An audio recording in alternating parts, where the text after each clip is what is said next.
This is Territory Tales, the stories behind Oregon's Mount Hood Territory and the fascinating people who make this place so awesome. I am your host, Jared Lyman, and I am joined, as always, by my co-host, Molly Johnson. Molly, how's it going today? Fabulous, Jared. How are you? I am good, because we're talking to a good buddy of ours, Sam Drevo from eNRG Kayaking. And Sam is a great friend of Oregon's Mount Hood Territory. He's actually been on our board for years. He just termed out, so congratulations on that. You successfully made it through. Thank you so much. But Sam, as I said, owns eNRG Kayaking in Oregon City. But let's just start this right out. Paddling is kind of your life. This is something that has been just who you are for so long, so it's only natural to transition to a business. So I guess let's get started before we go into what eNRG Kayaking is. How did you get involved in paddling? Summer camp, you know? Yeah. It always starts. Yeah.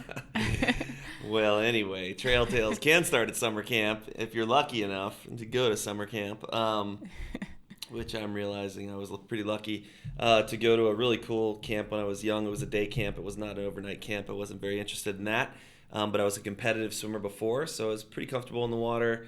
But I had no interest in lakes or rivers. I mean, that stuff was kind of scary, the Loch Ness Monster. Not sure what lives down there, you know, at the water you can't see through. I was yucky toes. focused on all of that. So that was a difficult transition for me. But yeah, I was a swimmer. You know, I was kind of a water baby and learned to swim early and competitively swam for a long time. And then went to this really great camp that just had, a number of different activities that, you know, outdoor activities from archery and air rifle to, you know, rock climbing, and they had a pool and they had a lake with a bunch of kayaks and canoes. I was way more interested in canoeing, so I was a canoer actually the first couple Really? of years. Okay. Mm-hmm. But it's still got a paddle. Yeah, I mean, it was all about the achievement cards, you know. So, you know, there's a number of different achievement cards that you would, you know, work towards achieving. And I spent, you know, first 2 years at the canoe dock just nailing that down, so I didn't have to really touch the water because I wasn't really into that. Oh, my word. But yeah, so I just had this experience, and then finally I was sort of termed out of my canoeing experience, and they were like, "You got to go over there now," and I was like, "No, I don't really want to do it," and but they forced me to, and certainly when I walked over there, I was, you know, a known suspect because I'd been you know, at the canoe dock the whole time, so they threw me into the advanced class and, you know, paddling around with a bunch of people that have these spray skirts on way close to the water. They were talking about flipping over and rolling the boat back up. And, you know, I managed to pull it off sort of after just watching. I was sort of a good copycat, so I was able to kind of watch and observe and had spent enough time in a boat. And I just sort of like, it clicked the very first time I tried, which was kind of miraculous. And then I couldn't do it for, you know, a month or two after that. Couldn't, you know, sort of repeat the process. So I had to work on it. Yeah. And fortunately, you know, there was a bunch of great mentors. It was a good community. And I lived right behind, my parents had moved right behind the lake. So I developed a relationship with the guy that ran the lake, which, you know, so I was able to sort of be able to come there after camp. And then he ended up starting giving me rides to the river. And then, you know, so it was really through a good mentorship process that I just sort of like took to it, and then, you know, the rest. So it's kind of like this gradual process. There was never like this defining moment where this light went off and you're like, dude, I want to do this like all the time. No, not at all. I mean, I raced motocross for a little while, got into motorcycles, and that was like super addicting, and I really, really loved it. And I think paddling, just for whatever reason, sort of dominated a little bit more. The summer camp had sort of a history of you know, a long history of successful competitive and expedition kayakers and stuff like that. It was one of the first on the East Coast, and so the director of the camp at the time had, you know, run expeditions to Tibet, and his brother won the Olympic silver medal like in 72, which was the first time that water slalom was in the Olympics, and so there was kind of a connection to the whole Olympic program. And then, you know, as I was coming up, and there was a small business next to the lake that made kayaks out of fiber, like composite boats. And so I got a job there, like, you know, sweeping the floor, taking out the trash, cleaning pipe because it was a vacuum bagging process. And I ended up helping build the Olympic team boats in 1992. What? And it also just happened that one of the guys from the camp, a couple years my senior, won the Olympic gold medal that year.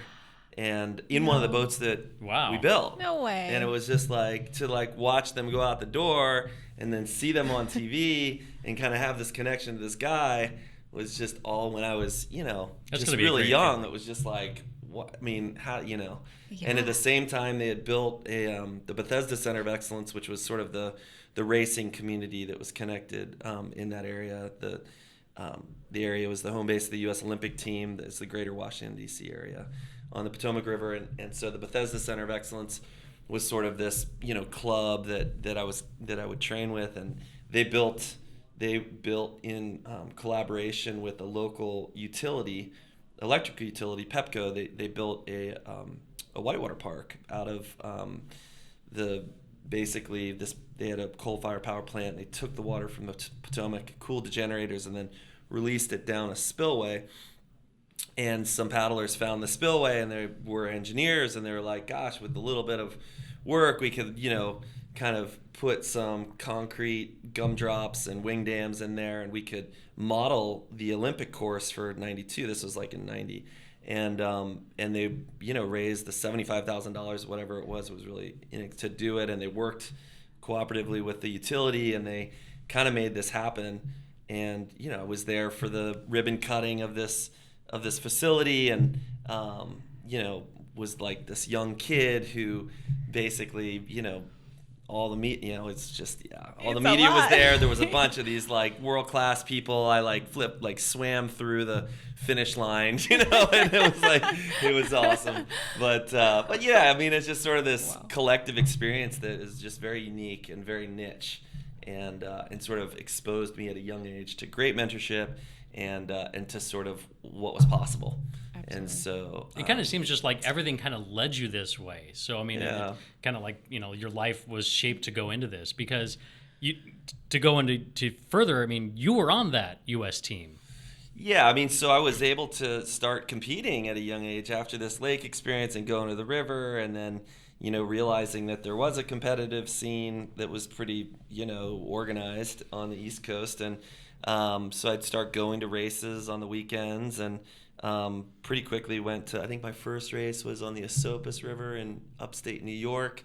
And then later that summer was like Junior Senior Masters Nationals, which is in South Bend, Indiana, which is also on a whitewater park there.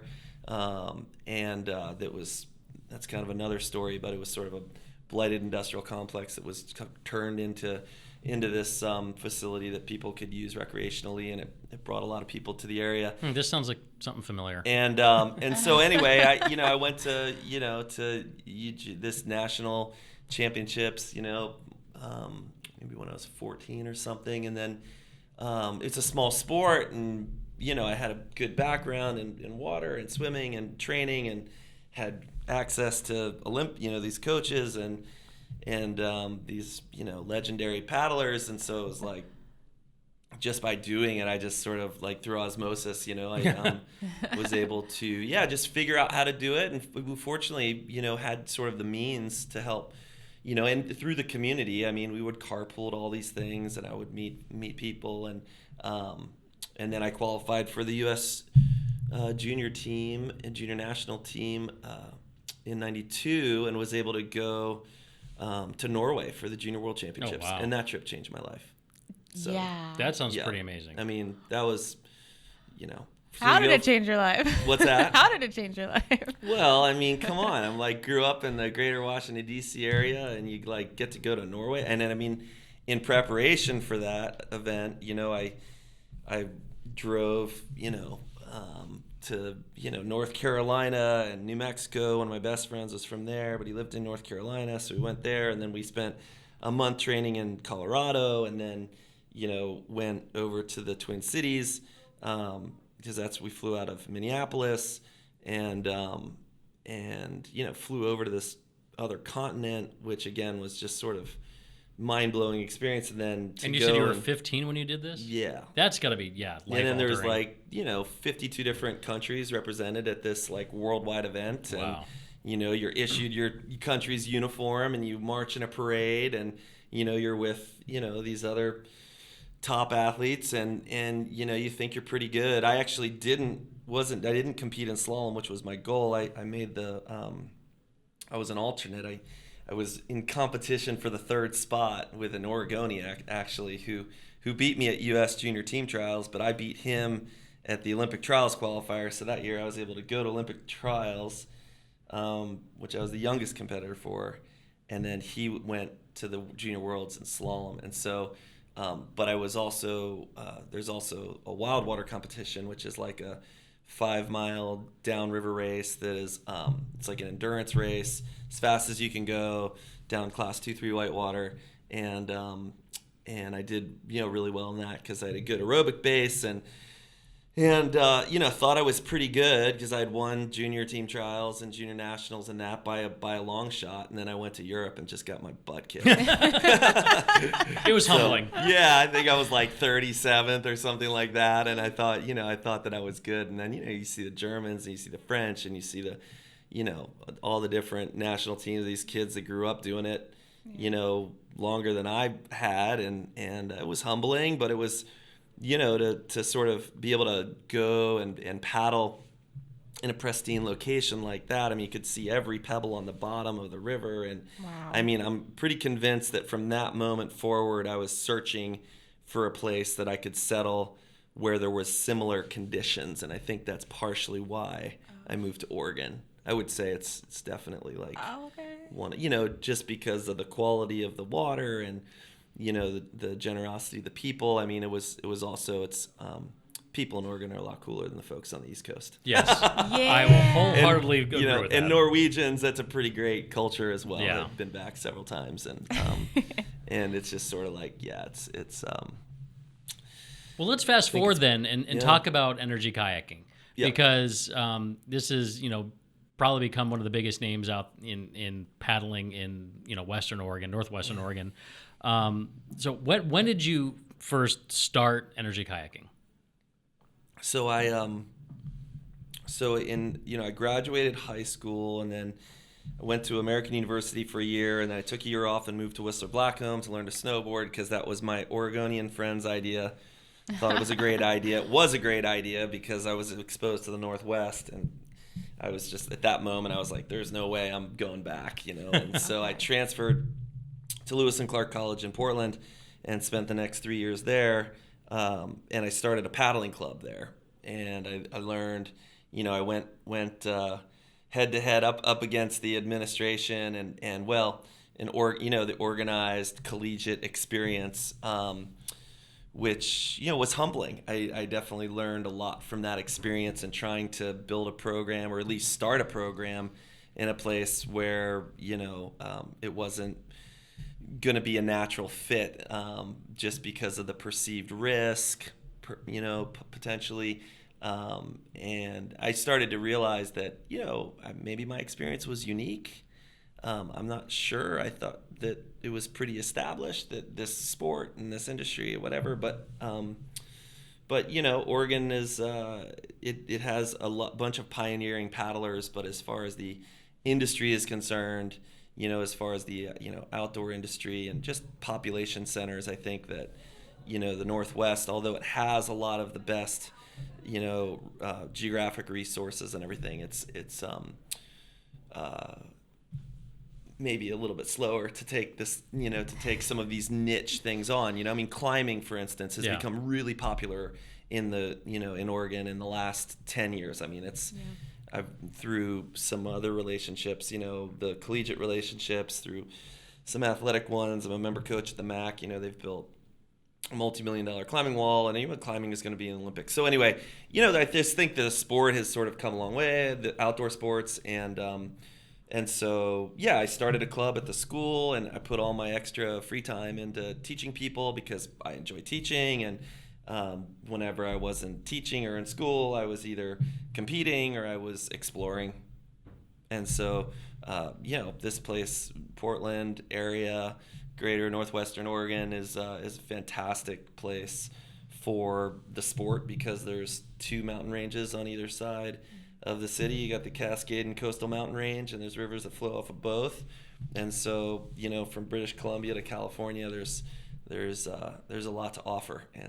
And within, you got the Columbia Gorge not far away, and you got the Willamette Valley not far away. You've got the Coastal Mountain Range not far away, and then you can go up into Mount St. Helens, Mount Rainier, the Olympic Peninsula, a little bit further away.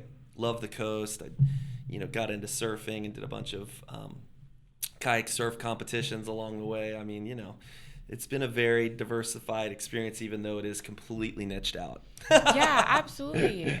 So. Well, go ahead.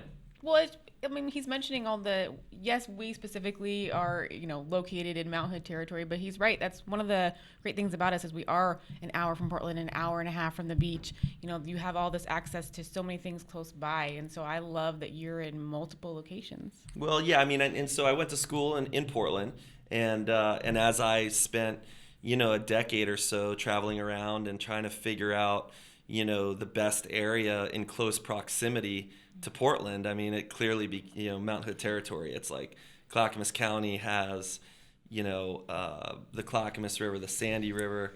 Willamette flows through it, which is the largest, river in the state. The Tualatin and the Malala is, newly wild and scenic river.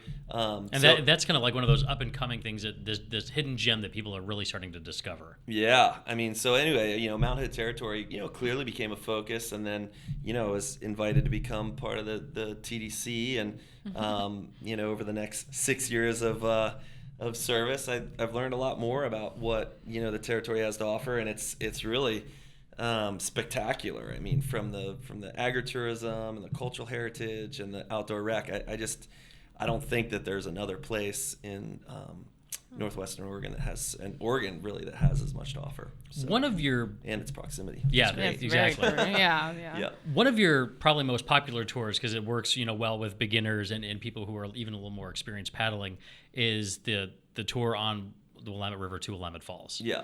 And you've really carved out this niche of really hitting 2 of those pillars of tourism that you're talking about, the outdoor rec, and you've combined it with the history of the area and the culture of the area. Was history always another passion of yours, or was that something that you kind of learned to love because what we have here is just so unique? Yeah, it's been an educational process for me. I think my first experience at Willamette Falls, it's actually pretty ironic because when I was a student at Lewis and Clark and working a bunch with American Whitewater, which is a national nonprofit that does a lot of access and hydro relicensing issues, I ended up walking into a hydro relicensing meeting for the Sullivan Power Plant at PGE, basically, at Willamette Falls in 1997. In 1998, I kind of went to a couple meetings to just learn about the process. It was in close proximity to the school, and I just remember, walking into this room and looking down at the falls, from where this meeting was occurring, and just looking at this, blighted industrial complex around this waterfall, and just thinking, wow, this is sort of the antithesis of why I moved to Oregon. This really isn't this pristine waterfall or pristine, place that I'd been seeking out, and that I would seek out the next day or the day before these meetings. And so how ironic would it be that I would end up, fast forward 13 years later, I would actually, go all in with a business at the base of Willamette Falls, in this capacity, right, as sort of an educator and as sort of a kayak school, which is sort of the base of what we do, and so yeah, I can talk to you more about how that came to be, but essentially, we started a river cleanup on the Clackamas River, and I wanted to go there because there's just these. So that was sort of my first experience with Willamette Falls was probably 97, 98. And then we started the river cleanup. Well, we did some river cleanups while I was at school in 98, 99. We did some Willamette cleanups, and we partnered with Patagonia and American Whitewater and a bunch of industry partnerships through the college, and we just, enrolling students to come out and check it out, and help become, river stewards. And then quite quickly after I started the business, which was, a year after I graduated college, so in 2000, we started to realize that, the need, and I mean, the Lower Clackamas River was closest in proximity for what we were doing. And so I was running the Lower Clackamas all the time with these couple other instructors, and the river was trashed. I mean, in the summer it would just become the waste receptacle for inner tubers and the big party. And so it was a big enough problem that it was just like, oh my gosh, I had people I was trying to take out, and the Clackamas is a pristine river. It provides drinking water to 300,000 Oregonians, and I mean, I didn't know that at the time, but to go out and just see the state of the river in that lower section, was cause to do something about it. And so we started working that effort in tandem with the school, and we've done it every year since. And it's become a great community event with a lot of different partners, and it's given me a way better view of the river and why it's important, and why that effort is important. So yeah, that was like in 2003, I guess, right? And I didn't open the shop in Oregon City until 2011. It was March of 2011 when we've been in business for 19 years. So in March of 2011 is when we went all in at Willamette Falls, and that was through a series of decisions and just circumstance, I guess. So obviously, as I alluded to before, you guys offer a lot of different tours. Mm-hmm. So what's the rundown of what people can do through eNRG Kayaking? Right. So we, our base now is our Flatwater Paddling Center is below Willamette Falls at Sportcraft Moorage in Oregon City. We are on the docks at the moorage, and we've got kayaks, canoes, and paddleboards, and tandem kayaks, and we definitely run a historic tour, which is kind of our most popular thing. It's about a 90-minute trip, so it doesn't take that long.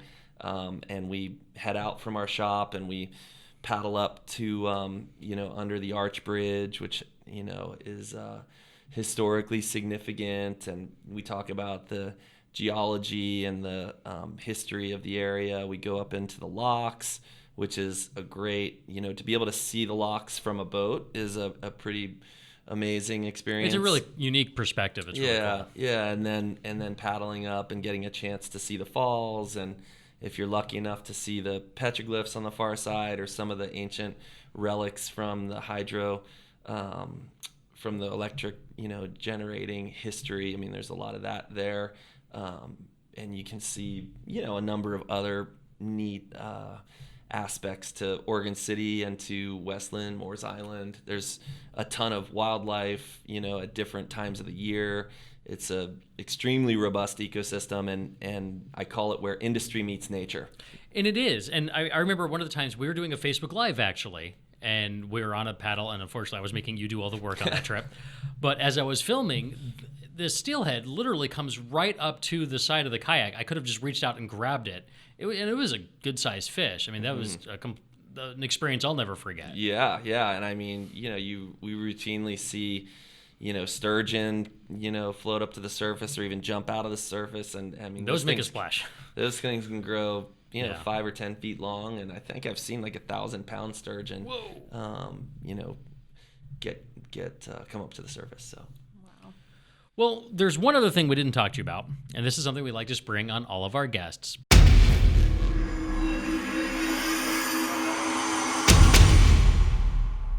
This whole Territory Tales is about getting to know the people that are behind all of our attractions. And we've done that today, but we also do that a little bit deeper through what we call Would You Rather. Would you rather? Okay. Molly curates 5 Would You Rather questions, and then just fire them off the top of your head, the answer. We just have a little fun with it. But we'll just give you these 5 Would You Rather questions before we cut you free to your next thing. But without further ado, Molly, Would You Rather? Okay, Sam. Would you rather be covered in fur or covered in scales? That's a good question. Yeah. I'm Czech, so I'm pretty much covered in fur. I was gonna say I've seen your beard, dude. I think you're already there. I think I'd rather be covered in scales, but I am covered in fur. There you go. There you go. Okay, good. All right. Would you rather give up all drinks except for water, or give up anything that's cooked in an oven? Wow. That's interesting. Man, well, I drink a lot of water these days, that's for sure. And I don't think I'd want to give up things, cooked out of the oven. So giving up all other drinks. Oh, sure. Okay. Water is the lifeblood. All right. Yeah. Heck yeah. Good. That's all I really need. When I drink water, I'm more alert. I feel better. Life is better. I've got a better attitude. I don't get as many cramps as I get older. I'm massaging a cramp in my hamstring right now. Haven't drank enough water. So, yeah. Well, good. Okay. Would you rather go back to age 5 with everything you know now, or know now everything your future self will learn? Oh my gosh. I don't make it easy. I don't think I need to go back. That's for sure. Okay. No looking backwards, always forward. And I don't think that, forward is just a function of the choices that we make. So I look forward to the future. Good. Okay. I don't know that I would be interesting to see what's going to happen. It's very interesting to see what's going to happen. Would you rather have your only mode of transportation be on a donkey or on a giraffe? Definitely a giraffe. You got a way better view. That's what I'm saying. Yeah. Okay. Good. All right. Are you going to be riding on top of his head or? Sure. Yeah. I'd be right up there, as high up as I could be. So. See out in distance. And they're friendly. See, when we were at the hotel in Zambia, Victoria Falls, giraffe and zebra would come through every morning, right through the courtyard. Oh, that'd be amazing. Oh, my word. You're just oh, look, there's a giraffe. Third story, and it's at your window. Yeah, right there. I hope one day I can see. And it's just wow, I guess that happens. Yes, it does. Not just on TV. Okay, last question, Sam. Would you rather have unlimited international first-class tickets? That's probably going to be the answer. For the rest of your life? Or never have to pay for food at restaurants ever again? In this territory, I would if I didn't have to pay for food, that'd be fantastic. I've done enough flying. My carbon footprint is plenty big, and I've been to a lot of places. I've been really fortunate, and I love Oregon. And man, I'll tell you, the food here is fantastic, especially in Mount Hood territory. If I didn't have to pay for food, I would be fat and happy here in the territory. It'd be great. I agree. Awesome. Sam, thanks for hanging out with us. I know you're a busy guy and you got a lot going on. Everybody, I urge you to check out eNRG Kayaking down at Oregon Sea. There's all kinds of great opportunities, both for the truly experienced or those who just want to get new into paddling. So, I think you guys are going to be a great asset in the future as well. Yeah. Thank you, Jared. Thank you, Molly. Yeah. Appreciate chatting with you. Thanks, Sam. And to our listeners, thank you for tuning into Territory Tales. Be sure to hit that subscribe button on, iTunes, iTunes, Google Play, Spotify, or SoundCloud. We'll talk to you next time. Have a great day.